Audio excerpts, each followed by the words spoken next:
very good morning. You're watching ET Now. I'm Anisha Jain. With me is Nikunj Dalmia. And the opening session today for the weekly options expiry is happening on a bit of a back foot, and that's because the global handover from the mother market wasn't really strong. We saw a 300-point decline when it comes to Dow Jones, and now the Nasdaq was down about 300 points. And all of this because of that downgrade coming in from Fitch, and that is what puts spanner at works, because the Asian markets yesterday were down. Today as well, they have started on the back foot, and all of that means that the GIFT Nifty for now is suggesting that we are likely to start just around that 19,500 thereabouts. Separately, we have seen a bit of reaction happening in 10-year as well. On a expected line, the US 10-year bond yield has spiked a bit, so we are staring at a level of around 4.10 there. But the US 10-year bond yield has been on an ascending trend as it is for the last 1 month, and that's what is working out. But Nikunj, there's still this disbelief or confusion around how big an impact can this downgrade really have, because you have the likes of Jamie Dimon and El Arian saying this is ridiculous and ill-timed, etc. But the market, the equity market, is saying something else. Okay, so let's understand all the elements one by one. The Fitch impact, is this a reason for markets to blink or reverse? Now, that for me, I think is the most important sheet or the most important data point. What has happened to the US bond market last night? The US bond market, or the 10-year yield now, is at 4.1, and the peak it made was actually not far away, which is it was at 4.3. Even though globally the construct of inflation is down, the US 10-year paper is moving higher, and the global volatility actually has shot up. The implications of that, I think, are visible in the way how the dollar index and other basic asset classes have moved. So if you turn it around and go beyond the 10-year asset or the 10-year paper, you actually would realize that in the world right now, the scare per se, I think, is not there, but markets surely have become slightly more tentative. Okay, so slightly more tentative as far as the global setup is concerned, because as far as the cues from the last week are concerned as well, there was a bit of a slip that we saw yesterday. We were talking about how we were very, very range bound for most part of the 7 to 8 trading sessions. Yesterday we broke out of the range, but on the downside, because it was a very, very sharp fall that we were witnessing throughout the trading session yesterday. We slid almost 300 points at one point. However, by the end of the trading session, we managed to recover almost 100 points from the bottom. Having said that, all the sectoral indices were firmly in the red. The broader market outperformance completely reversed today. So the advance decline ratio was unfavorable. The broader markets underperformed. And India VIX, that spiked quite sharply yesterday. That was higher in double digit. And then Nikunj, the FI selling also continues yesterday. No surprise, but then there was another sell figure of 1800 crores. So Nisha, how should one read into yesterday's price action? Now, yesterday's price action, I think, needs to be connected with the global connect here. I don't think Indian markets will fall independently or Indian markets will fall in isolation. My sense is very clear that if at all the selling or reversal or the pause, it will be global in nature, it will not be local in nature. I continue to believe that globally things, at least in the US tech space, at least in the US, AI space, I think that is space where a correction is overdue. Now, since I expect the nature of the correction to be largely global in nature and largely tech in nature, I expect that the impact of that on India is just going to be sentimental, not so much so in terms of a real reversal. So Indian markets, if they fall, they are likely to fall less. But what may actually happen in the interim is that markets may hit a pause button, and you may actually see a little bit of reshuffle, and the hand on heart traders, they may be forced to cut their positions, and this global adjustment may lead to a very sharpish rally. So if you're a Nifty trader, yeah, we've gone below 19,500 yesterday, but I don't think there is reason to worry. If markets stabilize for a day or so, I think you should not expect too much of casualty.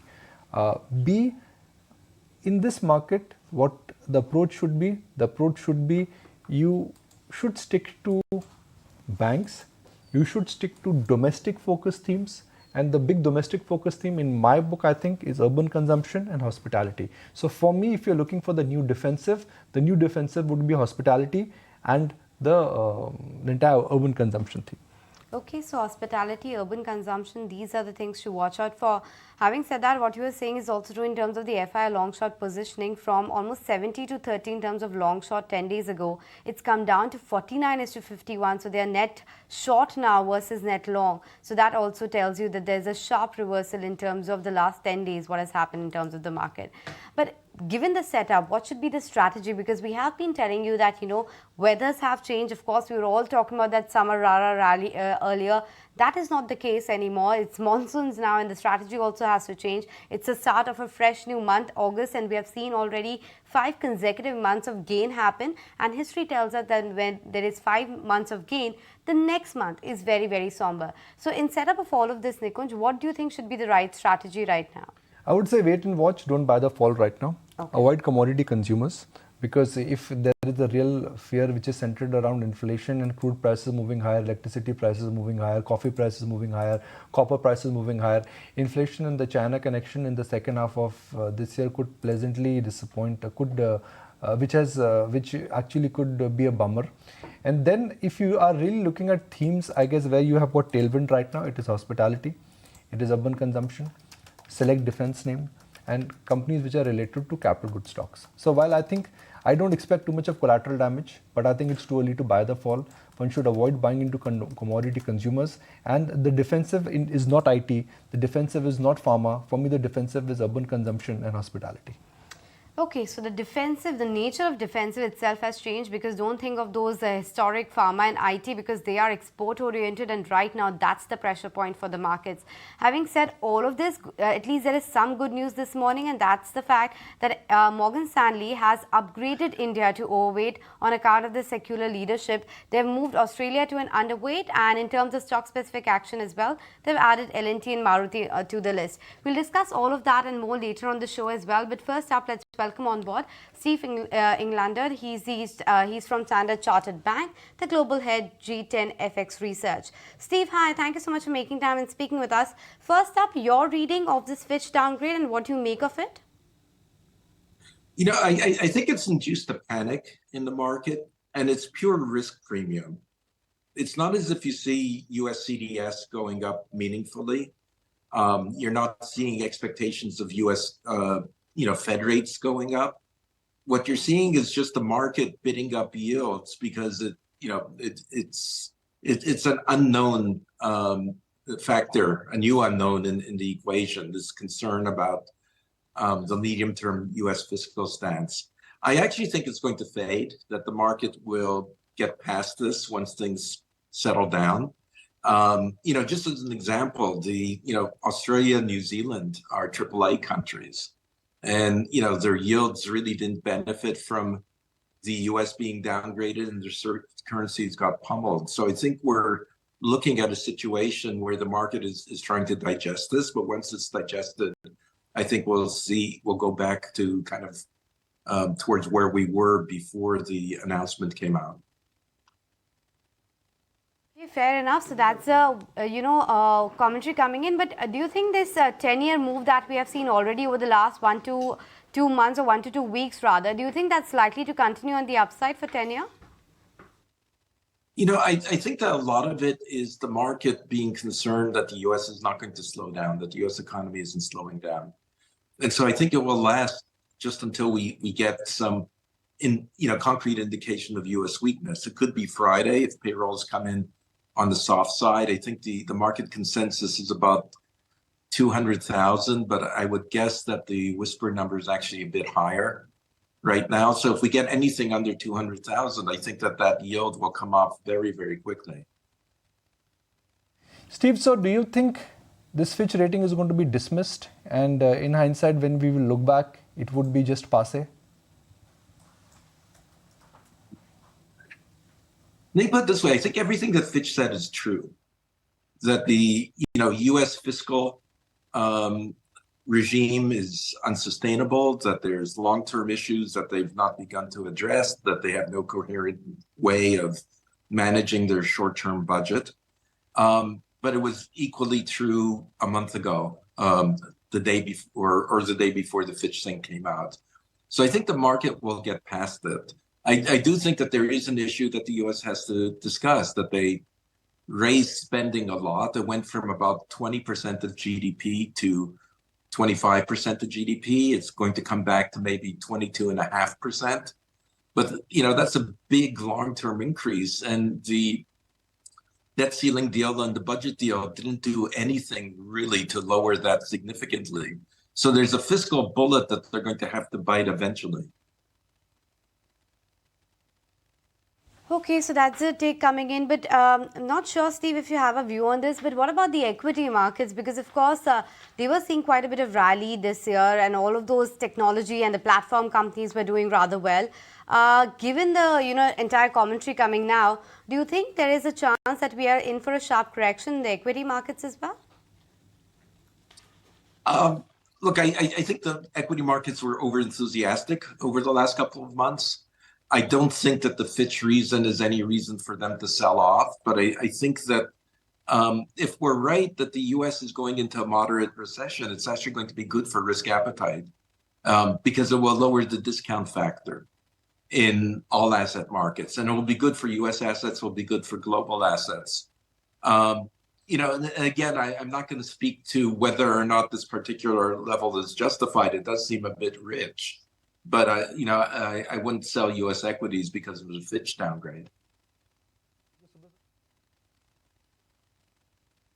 All right, Steve, really appreciate your time. And thank you so very much for joining us. Markets, meanwhile, what do we have? Let's look at U.S. markets. The handover from U.S. markets was not bad. It was not very, very scary. You may talk about a 1% cut, 2% cut for NASDAQ. NASDAQ is where I think you may actually see a lot of skim from the top. A lot of froth has happened in some of the US tech stocks. But yesterday, intraday graph of the Nifty, I think, tells you the story. We did go below what could be called as an important support level, and then we popped right back up.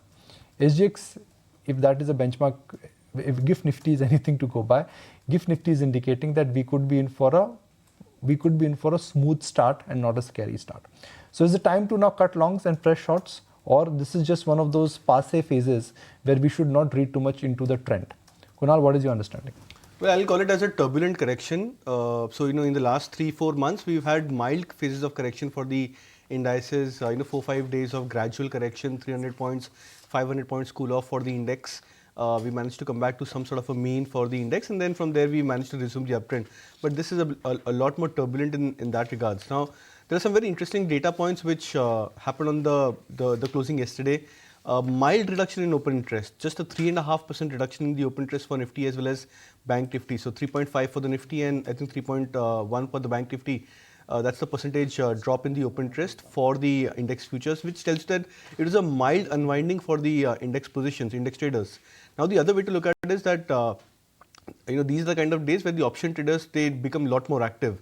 So yesterday, by the closing, we saw a major amount of call writing. So at 19,000, it starts from 19,600 and goes up all the way towards 20,000. These are the strikes, the round figure strikes, where there is huge amount of call writing, which means on the way up, the markets would face a lot of resistance. 19,600, I believe, now should be a fresh resistance for the index, and I believe that we should now try to dabble into this range of 200, 300 points. 19,500 would act as a pivot support, but there would be chances that we may probably drift lower below the 90,500 mark as well. Okay, so that's a view coming in from Kunal. But Naresh, do you echo the view? Do you think there is a chance that we are going to be firmly below 19,500?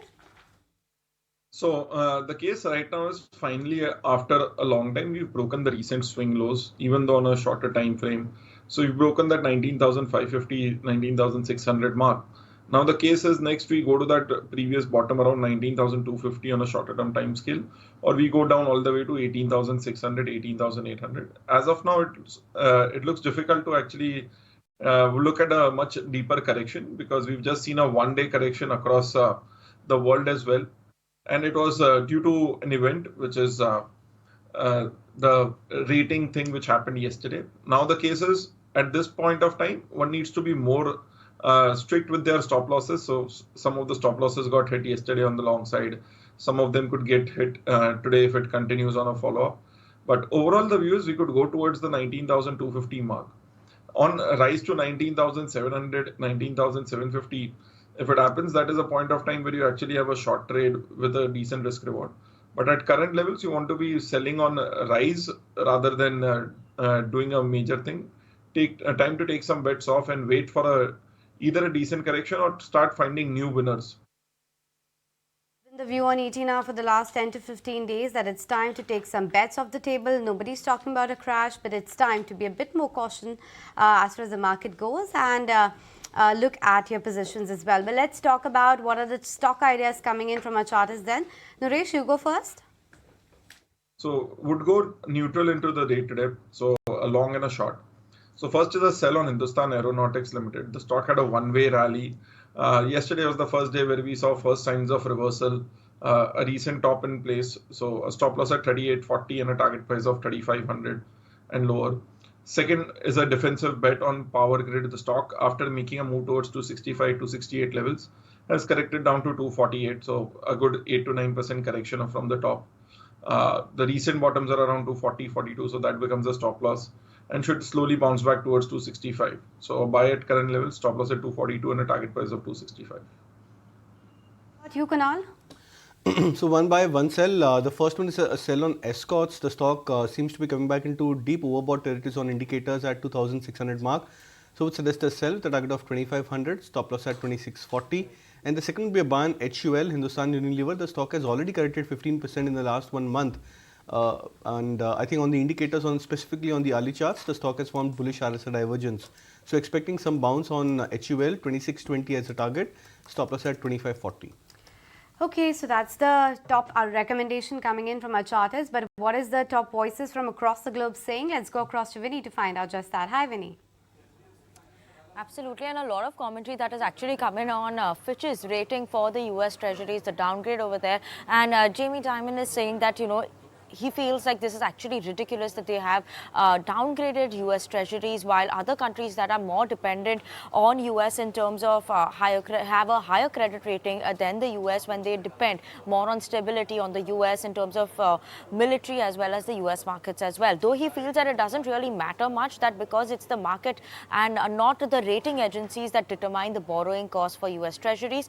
But this is something that he finds ridiculous. Other than that, Janet Yellen too is strongly disagreeing with Fitch's decision and believes that this was quite unwarranted. Its flawed assessment is based on outdated data, is what Janet Yellen is highlighting. And what they furthermore say that, this fails to reflect the improvement across the range of indicators, including those related to the governance of the US, which is they are highlighting, and not too happy with the decision, even Janet Yellen. Mohammad Al-Arian is saying that, in terms of he's highlighting that he would pick up the following variables actually to assess the impact on the markets of Fitch's downgrade on the US sovereign credit rating. One would be obviously the government bond yields, the dollar, as well as the credit default swaps, which are the factors that he would actually assess the market on. And the price reaction for all the three has been noticeably muted as predicted to the vast majority of those that we're seeing coming in otherwise.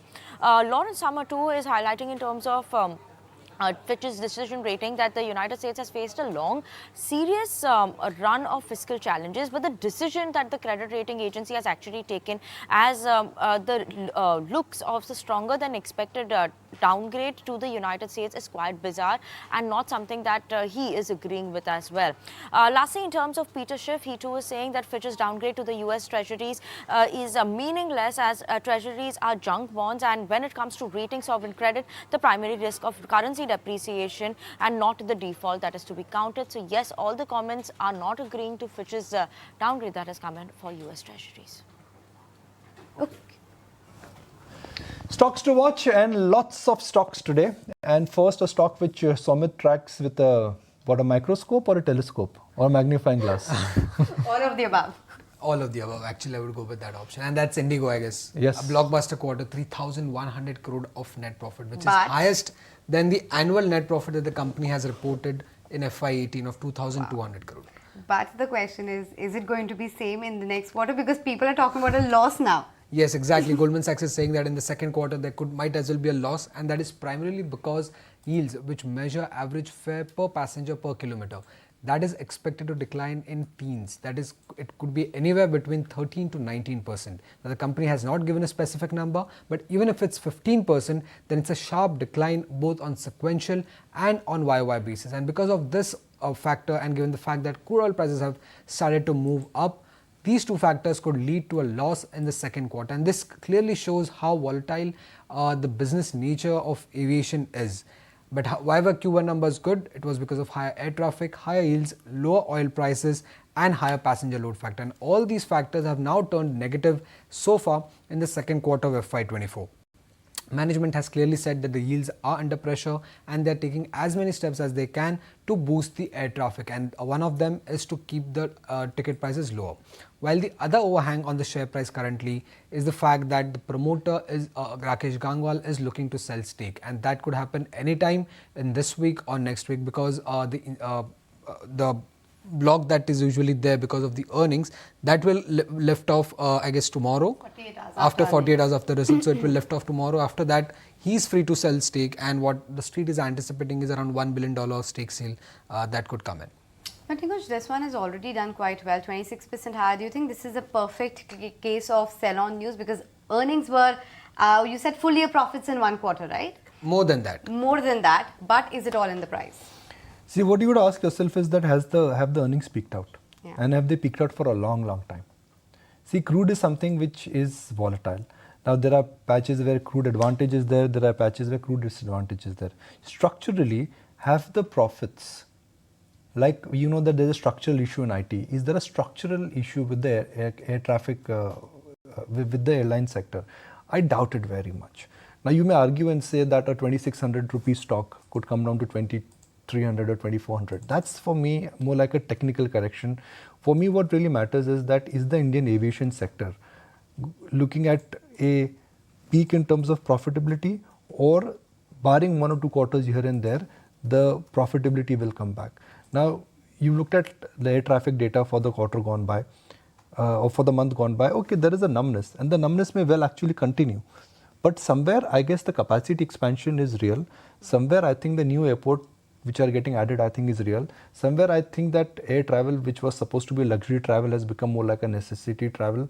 The amount of long weekends you travel on, the amount of connectivity which is there in small town, I think the air travel is real, and air travel is here to stay, and business travel ain't going to go down, purely looking at when I speak to people around us. So for me, what happens in Indigo, I guess, would be temporary and technical in nature. It could be a function of this quarter, next quarter. But 3 year out, 4 year out, if you have to think slightly contra, and I'm sticking my neck out and saying that if you really have to say that if there are a great consumption play in India, I think that really could be aviation. The sector dynamics are changing, guys. You know, people learn from their mistakes. So what's happened in 80s and 90s and 2000 in US and Europe may not be repeated here. Why? Because you've got a very different dynamics. You've got two very large players who are very conscious. Tatas are not known for burning money. Yeah. So Air India is not going to be Jio what Reliance did. And Indigo, I mean, they've managed a very tough time. In fact, with they COVID. have a cash of around 15,600 crores. Still, they are not going on dip discounting mode. I think Indigo should be purely a case study in terms of how they have What's kind of shown it to the world. You've got one coming next week. Luck for Swadesh. Well, absolutely. But yeah, I mean, how they managed to, tide through this tough business, because historically aviation has always been said to be one of those loss-making, difficult businesses. But Indigo has done a stellar job. And that's all about India consumption as well. But the other one, which is about India consumption, is Zomato, right? That one will be reporting its numbers today. Nikunj, do you think this also falls in a similar line? Because in terms of the numbers, what Street is expecting is that the order frequency will improve, the Blinkit losses will come down. But do you think with respect to the company, it's now, out of the woods, turnaround is here to stay? So Nisha, let's talk about why we're discussing Zomato today. Numbers are due today. 2 quarters ago, nobody was expecting anything from Zomato. The whole promise of a turnaround, I guess, surprised everybody, and everybody got delighted. For the same business, when Blinkit was acquired, obituaries were written. And now the view is that Zomato management has structurally managed to really reinvent the Blinkit business, and the synergies, I think, are brilliant. Then came the ONDC scare, and that in a sense markets, I don't know why markets made a mountain out of the bowl. That has been looked up. Since the stock has been in performing stock, a 50 rupee stock has become 80 to 83 rupee stock. In the near term, some would say that the 5 to 7% rally in the Indigo stock would be a function of what happens to the numbers. And within that, I think food delivery is on course. That business is a turnaround. are they able to bring the Blinkit losses down? Can they really spring in a surprise? So purely looking at the stock positioning, I think in the near term, when I say near term, 3 weeks, 4 weeks, 5, near term when I say it's like 3 to 4 weeks, the expectations are high and numbers have to beat expectations. If there is a little bit of slip also, purely looking at the positioning of the stock, and it's 85 rupee stock, it's a patronized stock by retail investors and HNI investors, it's a stock where free float is high, I guess the swing factor tomorrow on the numbers would be essentially visible. The theme for Zomato is that the recovery actually has started and the loss has actually started coming down and food delivery is picking up. So that trend I think markets have realized. But in the near term, can this bring in a surprise by squeezing in more productivity from Blinkit? That I think we'll only figure out at 6 o'clock today when numbers come out. Well, yes, but the management for now is guiding that the adjusted EBITDA break-even in Blinkit will happen by end of FY24. Whether they hold on to that guidance, whether they say it's likely to happen earlier than expected, that would really hold the key. But of course, for Zomato, the numbers will be out later post-market, so we'll watch out for that. But we're also speaking about Indigo and how that stock is likely to be in focus. So as we slip into this very short break, listen into what the management had to say on their con call. For the quarter ended June 2023, the total revenue increased by around 32% on a year-over-year basis. Our unit revenue came in at 5.12 rupees, which is around 9% higher compared to the quarter ended June 2022. While the yields came in stronger than expected and remained flattish compared to the quarter ended June 2022, the load factor increased by 9 points, leading to this growth in the unit revenues. On the cost side, the fuel CASK reduced by around 26.6%, primarily due to reduction in average fuel prices. Further, the rupee closed slightly stronger at the quarter end, leading to a forex gain of around 1.2 billion rupees. Excluding the impact of forex and fuel, the CASK ex-fuel, ex-forex has increased by around 9% compared to the first quarter of fiscal year 2023, primarily driven by annual contractual escalation and inflationary cost pressures.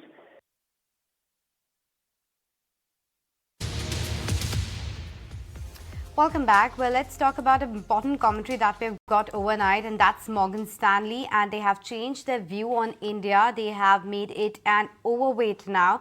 They're calling it the biggest change in their market view since October last year, and India has risen from number 6 to number 1 because they are saying that the relative valuations are less extreme than what they were in the month of October last year. Of course, financials remain an overweight sector for them, but they've also increased the weightage when it comes to India industrials because they're liking that space as well.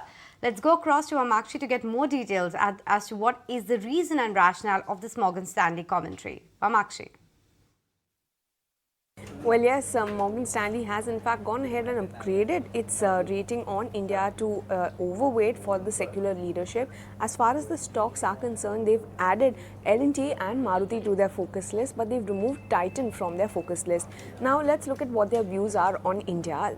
As far as India is concerned, the rank has risen from rank 6 to rank 1, and this is because the valuations that we saw, the relative valuations look extreme than in October. Multipolar world trends are supporting FDI as well as portfolio flows, and in fact they believe that India is adding a reform and macro stability agenda that underpins a very strong capex and profit outlook. They're seeing some secular trend towards sustained superior EPS growth versus the other emerging markets over the next cycle. And in fact, they also believe that the young demographic profile is supporting the India equity flows. They believe that India is arguably at the start of a long wave of boom. At the same time, China may be ending one.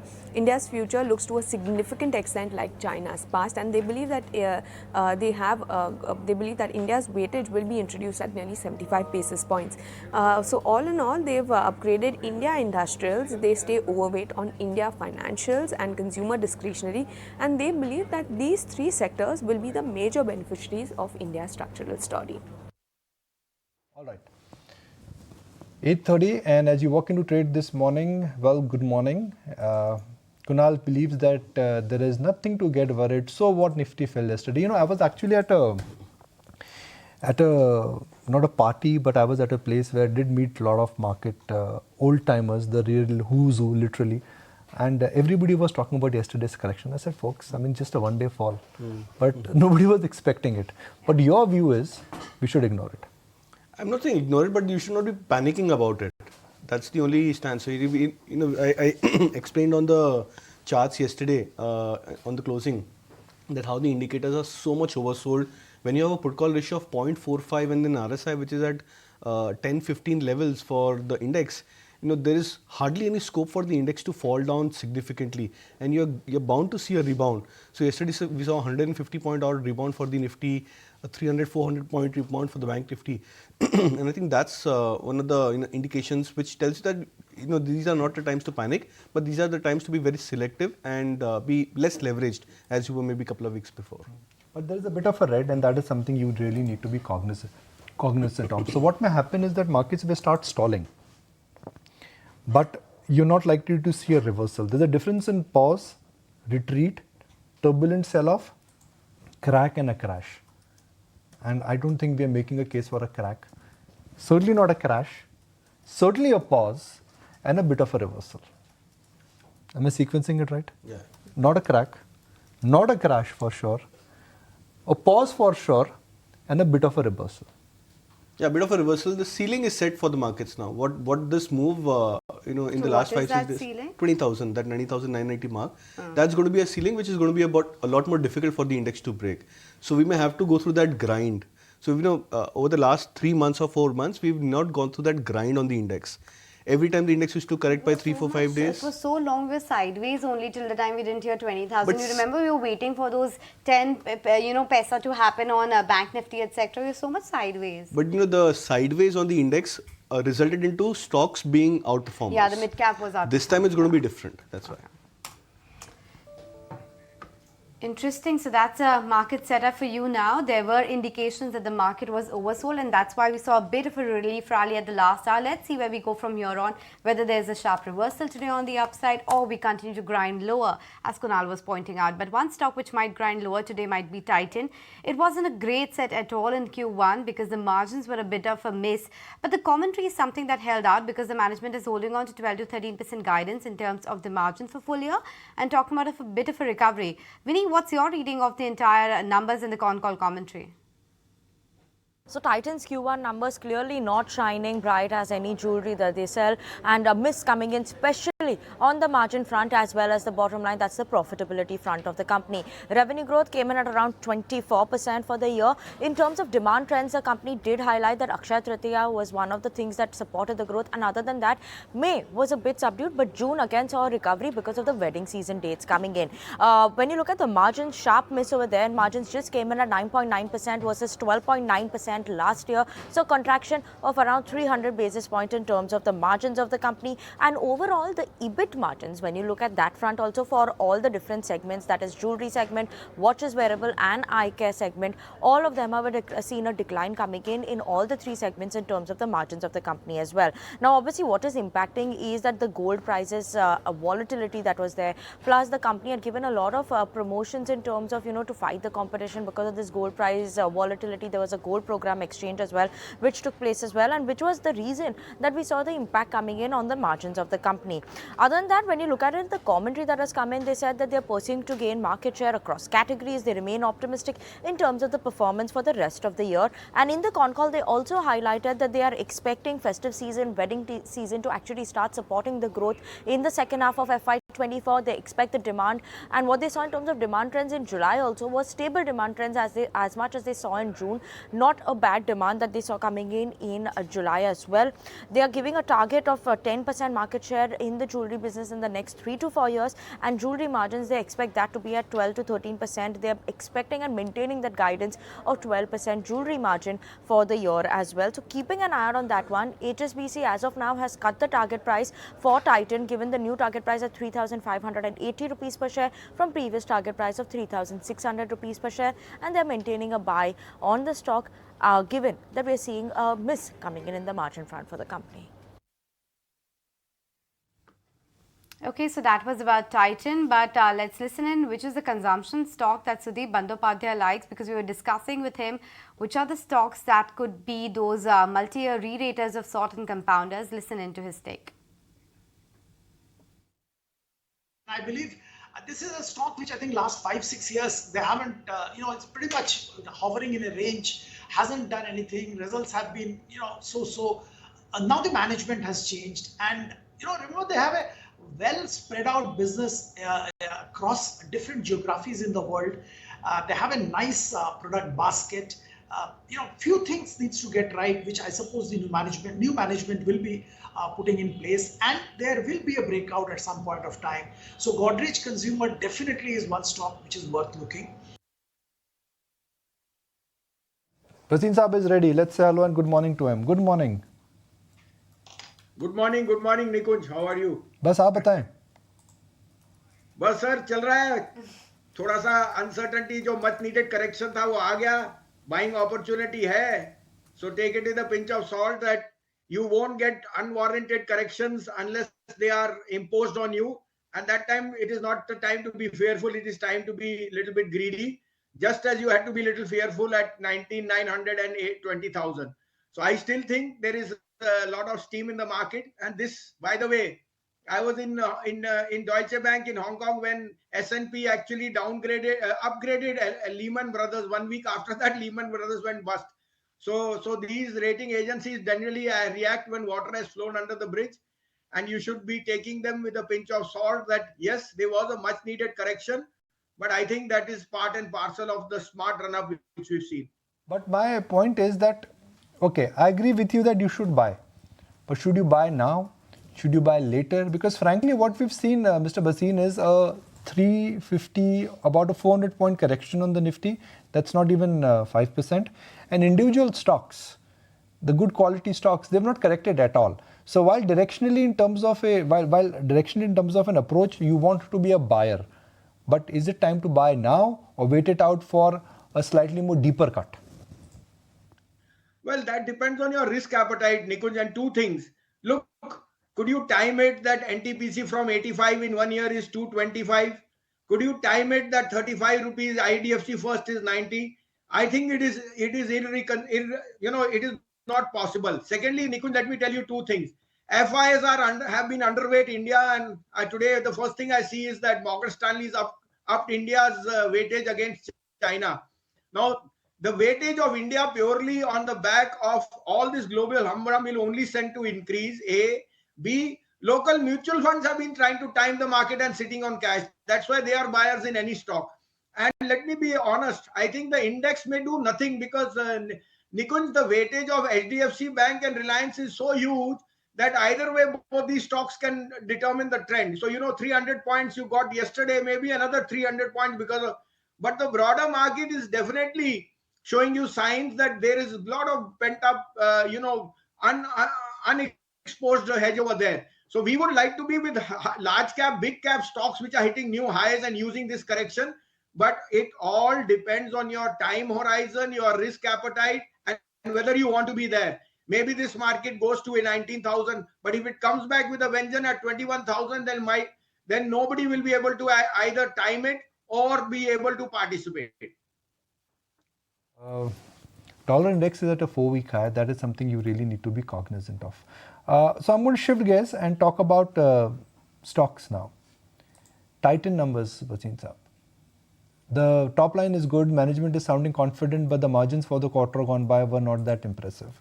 HUL is saying that demand and volume growth was slightly sluggish. We're getting a similar sense when we look at even two-wheeler companies.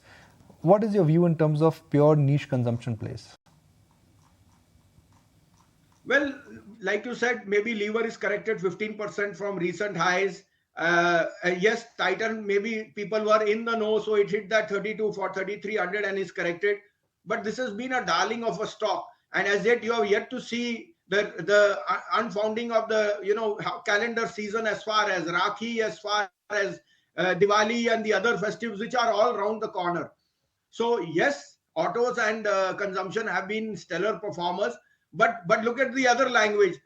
Apollo Hospital will come out with the best quarterly numbers ever in the history of its company. BEL came out with the best numbers ever in the history of the company. IOC came out with best numbers ever in the history of the company, and I can go on. SBI Life is saying that gross net value additions are at the highest, and you know, you have to be selective in what you buy. So it's not all around, which I'm saying hunky dory. Some of the power plays may have gone through the roof and look very, very frothy, but choose your winners and try and get into the market. Nikunj, market at 19,500 or 20,000 or 18.5 is immaterial unless your stocks are performing. And that is why I said it was a 1.5, 2 year wait to be in IDFC first, but it's richly rewarded because it's 3 times. Same is the case with NTPC, which has more than doubled. And same is the case with GMR, which from 35 is 52. So a lot of stocks will pain you, but you have to be there. Okay, pain might be there, but you have to be there. Hi, Mr. Basin. This is Anisha also joining in the conversation. I wanted your view on IT, and Tech Mahindra was one stock that you were quite bullish about. Would you still maintain that stance? Because this morning, of course, we have incremental news flow from Cognizant.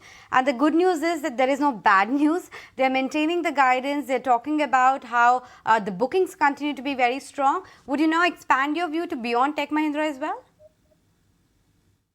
Yeah, good morning, Anisha, and thank you for remembering, because everyone had written and forgotten Tech Mahindra when it was in 3 figures for a brief period, closer to 1,000.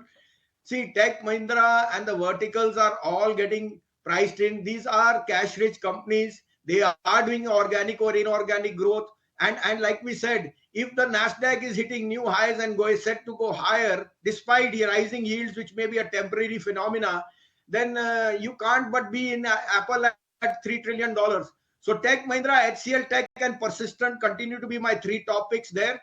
But you know, right now, Anisha, I'm seeing more flavor in other plays. Apollo Hospital, SBI Life, HDFC Life, BEL. These are some of the names which are pedigree stocks which have hit new highs. I want to chase new highs over here, and I want to be in those stocks which I know will rebound faster than the market. It seems like you're tilting a lot towards healthcare, how people are spending in terms of their insurance. Is that the theme what you're going for? Apollo Hospital, HDFC Life, SBI Life, etc.? Correct. And also take it with a pinch of salt that I was in Ahmedabad on this weekend, and they said even Apollo hospitals, all beds are booked even in the month of October because of the World Cup. On a lighter note, it tells you that even rooms are not available at 1.5 lakh rupees in hotels. So even hospital rooms, which are fairly expensive, are being booked because people are making a queue for the 15th October date. Now, Apollo Hospital is purely a play that, look what Indra IVF has just done. They've placed 60% at a valuation of 10,000 crore. Manipal has placed stock to a private equity at 18,000 crore. Then Apollo Hospital seems to be very, very reasonably priced. I have a target of 1 lakh crore market cap on Apollo Hospital. And similar is the case with the insurance companies. SBI Life and HDFC Life are must-haves in your portfolio, and we will use this correction to add to these names. Let's talk about one very volatile stock, and that's Laurus Labs. It's just been heck of a volatile stock here, there, up, down. It's been very, very volatile in terms of where the stock has moved. And Naresh, Laurus Labs, lot of HNI investors, look at the shareholding pattern, lot of ultra HNI investors, lot of mega HNI investors, they've invested in it. So the change now after that fall from 600, 700 levels has been that every quarter in that period between 2022, every quarter there would be negative results. It would see a gap down and continue with the gap down. Now what we've seen in the last 2 quarterly numbers is every time there has been a gap down, it has seen a recovery. We saw that happen in May, wherein it went below 300, recovered back. And this time around also the base is now at 330. So technically it looks like it is trying to form a base here. The whole rally in the previous move started from 100 to 700 levels. It had taken a pause around 250, 300 levels. So 300 is a critical price point. Technically, for the short term, 330 becomes a stop loss, and it becomes a buy at around 350, 360. And if this move continues, it can go towards the 420 mark. So overall, a risk reward trade here, but one has to have a very strict stop loss given that the overall longer term trend was still lower. It could be a start of an uptrend from here on. So strict stop loss at 330 and play for a bounce at 420 plus. One stock which is worth revisiting again, Kunal, is good old Eicher Motors, below 200 DMA. Nothing wrong with the dispatch numbers. I mean, we thought that Harley Davidson and Hero is going to be disruptive for them, but their numbers are not that great if I look at monthly dispatch numbers. Is Eicher peaking out? Yeah, I think the stock has already peaked out, Nikunj. In fact, just 2 weeks back, the stock was already reading below the 200 moving average. I think that was a time when Hero MotoCorp had announced, there was some news flow regarding the stock, and Eicher Motors had cracked some 200, 300 points in a matter of just 3-4 days. That was the first time when the stock was, trading below the long-term averages. In fact, what's actually happened is that there was, after that sharp correction, the stock went into a mild bounce, but the bounce failed to cross over the 50-day moving average for Eicher Motors. Now, these are the tests which we look out for, that whether the stock in the process of a recovery or a bounce, whether it's able to surpass those mild resistances on the way up. If it fails to do it, then there is a strong case that the recovery was very shallow and very mild for the stocks, and the stock would get into second round of correction. I would probably expect that the previous support, which is around 3,100, 150 mark for Eicher Motors, I think that should be taken out in this leg on the downside, which means at least another 150 on the downside is what I would expect for Eicher Motors even from current levels. Okay, and Eicher Motors, of course, will be in focus today because it reports its earnings. Just quickly want to run you through what the expectations are. The revenue is expected to jump up by 18% year on year, so that the number comes in higher than 4,000 crores. The margins are expected at around 24.5%. As well as the profitability at 855 crore. Okay, so that's the breaking news coming for you. Ambuja Cement is saying that they're going to give 300 crore intercorporate deposit to Sanghi Industries. Seems like that the news regarding the buyout is out. We'll wait by for more details on that, but that's the initial flash coming in, that they're giving 300 crore intercorporate deposit to Sanghi Industries. But what is in terms of the valuation of the buyout, what exactly are the contours of that deal, all of that needs to be looked out for. So we'll wait by to get more details as far as Ambuja and Sanghi Industries is concerned. But Mr. Bhasin, what about the cement space as a whole? Any stock that you like from that vertical? Well, our top holding has been Ultratech, and we added during the chaos of Adani both ACC and Ambuja, and it has richly rewarded. ACC Ambuja combined have a 55 million ton capacity, and you can see the aggression. They are acquiring smaller players. Pricing is back, and I think Ultratech with 128 million ton capacity is going to rule the roost. So we think cement prices are going to harden after this monsoon, and the monsoon has been rather severe, but I think it's abating now. And I think price rises will be across the board. Look, construction and infrastructure are the best plays now. Cement consumption is at an all-time high, and it's only going to get better. And I think if you are in pedigree names like Ambuja, ACC, and Ultratech, by the way, as a disclosure, is our top holding along with the other two.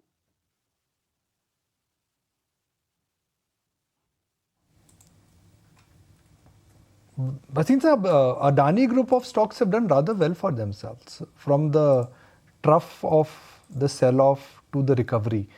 It's just that markets have stopped talking about them. Correct. So Hindenburg created a flutter for a week, 10 days, and there was a very big tweet going around in early February that whenever Hindenburg comes with a report, stocks fall 50 to 70%. But they missed the bottom line, which I tweeted to my retail customers, that stocks which Hindenburg covers fall 50%, but in the next 6 months rise 600%. And that's what happened in the case of Adani's. So take it with a pinch of salt, Nikunj. Adani's are in a monopoly business which is roaring. All the companies are doing well. And, we added two names, ACC Ambuja, and the third was Adani Port. And they have paid handsome returns. So like I said, now the market moves on. It finds the new numbers or the new news. The new news happens to be Fitch, which will last for another day or so. And I think that the markets will move on. That's the view as far as cement is concerned. Ultratech Cement, that remains the top bet. Separately, what we're watching out for is also Zomato in the trading session today, because they will come out with their earnings. Mr. Bhasin, what's the take? Because at Nykaa, there have been a slew of exits. Overnight, we got report that 6 more people have exited that company from the entire new age tech vertical, whether a Paytm, a PB Fintech, even a Zomato, and Nykaa for the matter. Which is the top bet? So Anisha, recall when Nykaa was closer to 50, Paytm was closer to 550. I gave you both these buy calls that buy and hold for the next 3 years. Don't see gross net value additions every quarter. We continue to have a SIP going in all these three, Zomato, PB Fintech, and Paytm. Irrespective of the price, we are going to keep buying. These stocks are not double or triplers. They can be more than that. But these are investments with the next 2 year, 3 year view. Fintech has gone through whatever it has to.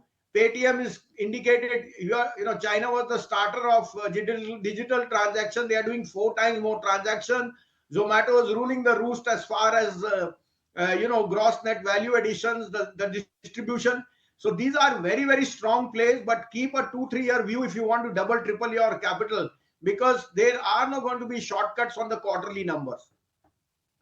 Look at the list of some stocks which in a sense really have been on the receiving end, and one of the stock which actually has been on the receiving end is Hero MotoCorp.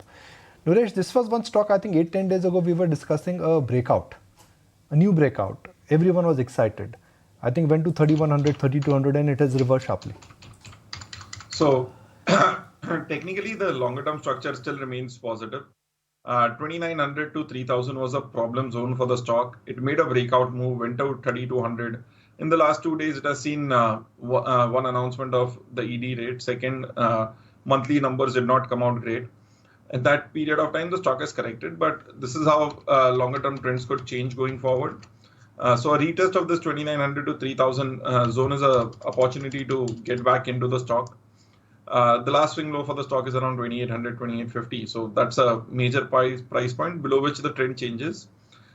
Expectation is after multi-years of underperformance, the stock is finally coming out. So it would not be an easy task to run away right away. So such an opportunity again will give you a re-entry at 2900, 3000.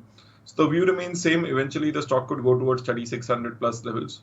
At 2900, 3000, it becomes a good risk reward, keeping a stop below 2850.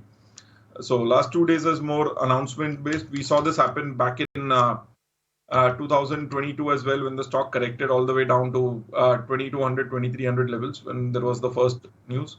It had bounced back to 2900. Going forward, my view is, it could go back from 2900 to 3600 over the medium term. Okay. Kunal, Hero MotoCorp, for a stock which was at a new high, everybody was talking about a breakout. A breakdown has happened. Yeah, breakdown has happened, but still, Nikunj, it's not broken below those. So, for example, when you compare Hero MotoCorp with Eicher Motors, if I have to do a like-to-like comparison, Eicher Motors in the last 1 month has broken the 200 EMA twice. The stock for Hero MotoCorp has not even broken below its 50-day moving average as of now. The stock is comfortably, I think, around, it has a 10% buffer still from its 200-day moving average, which means that the stock has already built in that buffer relatively as compared to its immediate peer. Hopefully, if the stock or the fall gets arrested for the stock price, we may see a recovery for the stock price. And this is what typically generally happens, that when a market gets into a sudden sharp correction, there are stocks which are late bloomers or the ones which have shown late breakouts. They are the ones which tend to fail first, and then you see a gradual recovery into the stock price. So we'll wait by and see that whether the stock holds on to the 50-day moving average. As of now, the buffer of 10% is still there for Hero MotoCorp. Okay, so the cat is out of the bag. The announcement that we were all waiting for regarding Ambuja buying out Sanghi Industries has finally come out. Let me just fill you in with the details. The enterprise value of the acquisition stands at around 5,000 odd crores, and back of the envelope calculation suggests it would be almost $100 per ton kind of a valuation that the stock would be getting purchased at. They will acquire 56.74% share of Sanghi from the founders. The capacity for, of course, Ambuja Cements will increase to 73.6 million ton, and the acquisition will be fully funded by internal accruals. Of course, yesterday Somit was telling us that the biggest reason for anyone to look at Sanghi Industries is the fact that they have a lot of limestone capacity, and that gives you the backing to kind of go ahead and increase your capacity, and that was the USP of Sanghi Industries. So that has finally happened. They will also be providing 300 crores as intercorporate deposit, but the enterprise value of the acquisition is around 5,000 crores. The EV to EBITDA for that stands at almost at $100 per ton, which will be broadly in range of what the recent acquisitions have been done, because the recent acquisitions have been done at the valuation of $95 to $127 per EV per ton, EV EBITDA per ton. So we're watching out for that as well. We have with us the analyst joining us from Sher Khan. Ronald Seoni joins us on the show to talk to us about this acquisition. Ronald, the details are out. The valuation is 5,000 odd crores. They're acquiring 56% stake thereabout. What do you make of the valuation? Right. So this acquisition has been in the news for quite a bit of a time, and earlier the quoted figures was around 6,000 crores, but now 5,000 crores seems reasonable at $100 per ton, as you said. So if we look at Sanghi also, Sanghi had also seen quite a bit of run up, and currently, till yesterday's traded price, it's around more than $80 per ton. So most of the, valuation or acquisition related trigger has been, factored in Sanghi. Also, if we say Ambuja Cement, also the stock has seen better or inline operational performance during Q1, and this acquisition was anticipated. So currently, Ambuja's valuation is also, near 16 times EV to EBITDA of FY25. So most of these large caps like Ultratech, Ambuja, they have been trading closer to the 5-year historical EV to EBITDA multiple of 16 times. So yes, the acquisition, is good, and if the companies go for inorganic expansion, that would be better for the industry, compared to the organic ones, because they would only increase the gas supply. But consolidation in the industry would, overall benefit the entire, cement sector as a whole. Just to give some more details, of course, there will be an open offer which will be involved for minority shareholders of Sanghi Industries. That will be happening at a price of 114, and that suggests it's at a premium versus what the share is trading at right now. Let's pull up the stock of Sanghi Industries if we can. And in fact, if you see the last 1 week move as well, that stock has been trending higher on account of this expected news flow. It's already inched higher, and now the open offer price is expected to be 114 thereabouts, and the deal is expected to be completed over the course of next 3 to 4 months itself. So right now the stock is trading at 100. The open offer of around 26% will happen at 114. But Ronald, just getting back to the point in terms of this entire construct, do you think for the cement sector now, in terms of the supply demand dynamics, it's shaping up to be favorable given the consolidation, as you pointed out, is happening through the inorganic routes? Yeah, that is true, because the demand environment is going to be robust, for FY24 in the near term. A double-digit demand growth is expected. So more and more companies, are expediting their expansion plans or inorganic acquisitions to tap this near-term, demand, pre-election demand, which is going to be there. So, Sri Cement has also recently, expedited its expansion plans. Ultratech is on track for capacity expansion. So more and more companies, are seeing the kind of confidence over the next few years that demand momentum would continue even pre-election and post-election, led by infra demand, as well as, housing demand has been quite robust over the last 2 years, as we have seen from the launches and the absorption which has been there in the markets. So twofold, infra and housing-led demand should create a sustainable demand outlook for the next 4 to 5 years. All right, Ronald, appreciate your time and thank you for joining us. Batin sir, we've spoken to you about Apollo, Tech Mahindra, Zomato, SBI Life, HDFC Life, but some would say those are Juna ideas, old ideas. What's the new big one from Sanjeev Basin? No, so first the three good news is Sanghi acquired by Ambuja, open offer at a premium, which tells you 100 rupee per EV per EBITDA is the new norm. 2, you missed the headline. BEL has got a 10,000 crore order from Hindustan Aeronautics for some of their supply chain. And 3, Morgan Stanley upgrades India. So dark horse play is very difficult, but it is SW Solar. And read my lips, I gave you at 320, 340. It just hit 400. This will be 750. 18 crore equity. Order flow expected to be 14,000 crore in the coming year. 11-12% margin. And they are the largest or the most reasonable player in MEP. Maintenance, electrical and plumbing in the world on solar panels. And you can see the ascent. As yet, they've got no order from their, parent company. So this stock is headed to double this place. Next Diwali should be more than a double play. And that would be my top pick. As a disclosure, we have a holding in that and we have a vested interest. Okay. All right, Basin sir, I'm just going to shift gears and just mark some stocks here, because in the pre-open session, what do you want to look at? You want to look at Indigo, you want to look at Titan, you want to look at Zomato. Indigo numbers, Zomato numbers, Bharti also numbers due today. If you have to identify a large cap stock, which is a Nifty 50 large cap stock, where you think there could be an uptick because of cyclicality, business, NP expansion. What would be that name, Bhasin Saab, for next 12 months? Apollo Hospital, 6,500 rupees, 1 lakh crore market cap is on the cards. You will see the best ever results in this quarter. More than triple the profit of the last 2 quarters. So I think Apollo Hospital as a large cap and SBI Life. These are 2 names I can put my money on, and I think that these are going to be very, very secure plays for you by the next year. Look at 20,000 Nikunj, there will be a whole host of ideas, but you have to also tread with a little bit of caution that the markets have moved parabolically. So we want to be with very, very safe names. As a disclosure, these both are in our coverage, and we've used this decline to add on to these names. All right, Bhasin Saab, appreciate your time. Thank you very much for joining us. And Bombay kab aa rahe ho, sir? Sir, Wednesday को आपके साथ चाय पीऊंगा. बड़ा पाव हम मंगा के रखेंगे. Look forward to it. Actually, Kunal, you ordered rasgulla for the office. That was when? When did you order last? I mean, for the... I love the cross questioning. No, I think that was due before budget, if I'm not wrong. But you're not there on... You go home early. All our parties, they start only after 4 o'clock. You invited to every party every Friday. ET now is all about party. Right? True, that's the motto. That's true. But आप 4 बजे घर चले आते हो. Nuresh तो आते ही नहीं है. Rasgullas now. When did you order? I'm just asking. Reminding myself more than anybody else. I think just a couple of... Sometime back.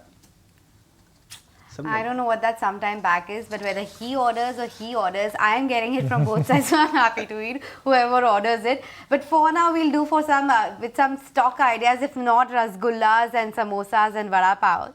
Nuresh, I don't know whether you're ordering something for us here or not, but at least tell us your stock picks. So I'll go to the stock picks right away.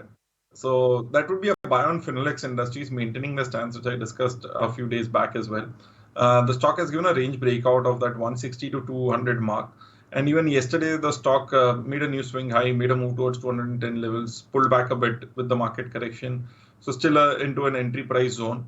The stock has finally broken out after a long period of time. So after 2 years, the stock has started taking leadership. Good volumes yesterday. So indications of demand also increasing at higher levels. So looking at it as a target price of 240 plus, stop loss at 190. Those are the top recommendations coming in from Nuresh. Kunal, what about you? So I'll go with a sell on MCX. That's a stock which has actually shown signs of weakness.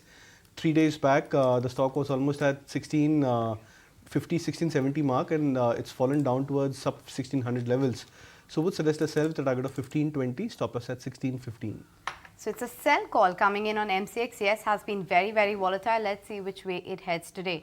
But let's bring you the news flow from across the globe as well. UBS, that one is laying off employees from Credit Suisse this week. The scale of layoffs is still unknown, but sources suggest that UBS has decided to close Credit Suisse Houston office. The office in Houston used to lead business with the oil industry, which will now be covered by New York itself. Just 2 weeks after its release, Christopher Nolan's Oppenheimer crossed the 100 crore mark at the Indian box office. Oppenheimer is also the highest grossing IMAX film for Hollywood in India. Tomatoes, could soon cost you as much as 300 rupees per kilogram, according to the wholesale traders. Now, currently, tomatoes are selling at around 220 rupees per kilo. Prices have been soaring for a month now as heavy rains have impacted the crop and the supplies. Vendors are also facing losses as sale of seasonal vegetables have reduced. India's cheetah crisis is deepening meantime. Another cheetah has died at the Kuno National Park, taking the total number of deaths to 9. The death has sounded alarm bells in the country about India's cheetah translocation project that was launched about a year ago on Prime Minister Narendra Modi's birthday on the 17th of September. Meantime, violence continues in Haryana. The Supreme Court has issued notices to state governments of Delhi, Haryana as well as Uttar Pradesh over the protests and directed the centre to ensure that violence and hate speech is not caused. The apex court is set to hear a plea over the violence on August 4th. Meanwhile, the internet ban has been put in place till August 5th in the areas which have been impacted.